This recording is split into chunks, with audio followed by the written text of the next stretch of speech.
કેન્દ્રીય મંત્રી સી.આર. પાટીલ સાથે નિલેશ કુંભાણીએ મુલાકાત કરી, જેને લઈ અનેક ચર્ચાઓ થવા લાગી અને હવે આ મુલાકાત બાદ પહેલીવાર નિલેશ કુંભાણીએ નિવેદન પણ આપ્યું છે. નિલેશ કુંભાણીએ ગુજરાત ફર્સ્ટ સાથે વાતચીત કરી હતી. તેમણે કહ્યું કે મારી ફેક્ટરીનું ઉદ્ઘાટન હતું, જેથી મેં આમંત્રિત કર્યા હતા. ધારાસભ્યો સહિત અન્ય મહાનુભાવો પણ હાજર હતા. કોઈ પણ રાજકીય બાબતે ચર્ચા નહોતી થઈ. હાલમાં રાજકીય પાર્ટી સાથે જોડાવાનો નથી તેવું પણ નિલેશ કુંભાણીએ કહ્યું. જો કોઈ પાર્ટીમાં જોડાવાનું થશે તો વડીલો સાથે ચર્ચા કરીશ. 2017ની વિધાનસભાની ચૂંટણીમાં પણ કોંગ્રેસે મારી ટિકિટ કાપી હતી. 2024માં ટેકેદારો કાર્યકરોના કહેવાથી જ ફોર્મ પરત ખેંચ્યું હતું. લોકસભામાં જીતના કોઈ અણસાર નહોતા અને ટિકિટ આપી હતી.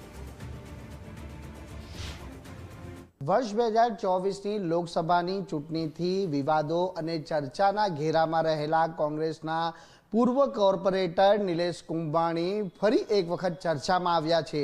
એટલા માટે કે અમરેલી ખાતે જે કેન્દ્રીય કેબિનેટ જળશક્તિ મંત્રી અને પૂર્વ ભાજપ પ્રદેશ અધ્યક્ષ સી.આર. પાટીલની મુલાકાત બાદ જે ચર્ચાઓએ છે તે જોર પકડ્યું છે કે નિલેશ કુંભાણી હવે ભાજપનો હાથ પકડશે. નિલેશ કુંભાણી જાતે મોજૂદ છે, સીધી વાત કરીશું તેમના જોડે. નિલેશભાઈ, શું આ ચર્ચાઓને ખરેખર સ્થાન છે ખરી? પાટીલ સાહેબ જોડે મારે આગલા દિવસે વાત થઈ હતી. એમને કીધું હું તમારા વિસ્તાર રાજુલા આવું છું. ત્યારે મેં એમને આમંત્રણ આપ્યું. મારી ફેક્ટરી ઉપર ચા પાણી નાસ્તા પાણી માટે આવી ગયો.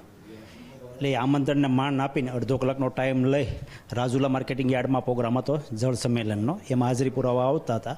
એટલા માટે મારી ફેક્ટરી ઉપર અડધો કલાકનો ટાઈમ લઈને પાટીલ સાહેબ, અમરેલી જિલ્લાના બધા ધારાસભ્યો, સાંસદ સભ્યો, કૌશિકભાઈ વેકરિયા હોય, મહેશભાઈ કસવાળા હોય, જેવી કાકડિયા હોય, જનકભાઈ હોય, અમરીશભાઈ ડેર હોય, હીરાભાઈ સોલંકી હોય, બધા હાજરી મારી ફેક્ટરી ઉપર ચા પાણી પીવા માટે જ આવ્યા હતા. કોઈ બીજી કોઈ ચર્ચા નહોતી. પરંતુ ચર્ચાઓ તો એમ ચાલી રહી છે કે હવે નિલેશભાઈ ભાજપમાં જઈ રહ્યા છે. નહીં, એવી કોઈ ચર્ચા કરી નથી. ભવિષ્યમાં ક્યાંય જોડાવાનું થાય તો તમારા મીડિયાના માધ્યમથી 100% તમને જાણ કરવામાં આવે છે. હજી કોઈ ચર્ચા જ નથી કરી કોઈ પાર્ટીમાં જોઈન્ટ કરવાની. આ પાર્ટી કે પછી ભાજપ? નહીં, હજી કોઈ ચર્ચા નથી કોઈ પાર્ટીમાં જોડાવાની. ખાલી ફક્ત અમારી ફેક્ટરી ઉપર ચા પાણી નાસ્તા પાણી કરવા માટે જ મુલાકાત થઈ હતી. બીજી કોઈ રાજકીય ચર્ચા થઈ નથી. અને ભવિષ્યમાં કાંઈ ચર્ચા થાય તો તમારા સૂત્રો તો કહી રહ્યા છે ચર્ચા ઘણી થઈ છે.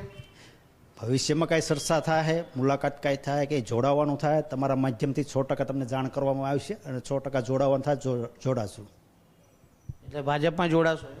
હજી કોઈ ચર્ચા નથી. કાર્યકર્તાઓ, આગેવાનો, વડીલો બધા અમારા સાહેબભાઈ મિત્રોને મળીને 100% કોઈ પાર્ટી જોઈન્ટ કરશું. ઓકે, નિલેશભાઈને ભાજપમાંથી આમંત્રણ મળે છે તો નિલેશભાઈનું શું તૈયારી હશે?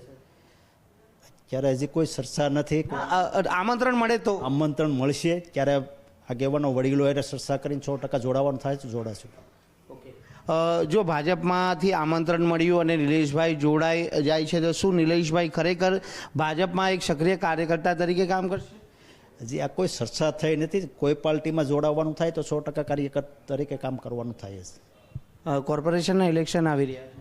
હજી કોર્પોરેશન કોઈ આપણે લડવાની વિચારણા કરી નથી અને લડવાનું પણ નથી.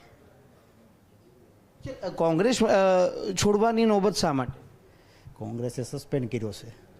શા માટે સસ્પેન્ડ કર્યા? જે રીતે પહેલાં કોંગ્રેસે મને ટિકિટ કાપી નાખી હતી, આ વખતે હું લડ્યો નથી. મારા કાર્યકર્તાઓ ટેકેદાર. લોકસભામાં તો ટિકિટ તમને આપી હતી, વિધાનસભામાં આપી હતી, છેલ્લી ઘડીએ કાપી નાખી હતી. અને લોકસભામાં છેલ્લી ઘડી તો નિલેશભાઈ જ હાજર નહોતા થયા. છેલ્લી ઘડીએ ટેકેદારો, કાર્યકર્તાઓ નારાજ હતા કે ભાઈ આપણે લડવું નથી. સત્તામાં લડવાનું મન મનાવ્યું હતું, કાર્યકર્તાઓ ટેકેદારોએ ના પાડી. હવે એમની સાથે રહેવું પડે. એટલા અંતિમ સમયે તો હાઈ વોલ્ટેજ ડ્રામા સર્જાયો હતો. એ અંતિમ સમયે કાર્યકર્તાઓ ટેકેદારોની સાથે રહેવું પડ્યું છે. એટલા માટે અમે રહ્યા છીએ. ઓકે, તો છેલ્લી ઘડી હવે એ જણાવી દઉં કે ખરેખર હવે કઈ પાર્ટીનો હાથ થાંભશો? હજી કોઈ ચર્ચા નથી, પણ 100% કોઈ પણ પાર્ટીમાં જોડાવો તમારા માધ્યમથી 100% તમને જાણ કરવામાં આવશે. આજે કેન્દ્રીય કેબિનેટ જળશક્તિ મંત્રી સી.આર. પાટીલની જે રાજુલા ખાતેની મુલાકાતને લઈને જે ચર્ચાઓએ વધુ તેજ જોર પકડ્યું છે કે નિલેશ કુંભાણી હવે ભાજપમાં જોડાઈ રહ્યા છે. પરંતુ આ વાતને નિલેશ કુંભાણી છે તે કોઈ પણ સમર્થન આપી રહ્યા નથી. પરંતુ આગામી સમયની અંદર જો કોઈ પાર્ટીમાં જોડાવાનું હશે તો તેની સત્તાવાર જાહેરાત તેઓ દ્વારા કરવામાં આવશે તેમ નિલેશ કુંભાણીનું કહેવું છે. કેમેરામેન દેવાંગ રાણા સાથે રાકેશ બ્રહ્મભટ્ટ, ગુજરાત ફર્સ્ટ, સુરત.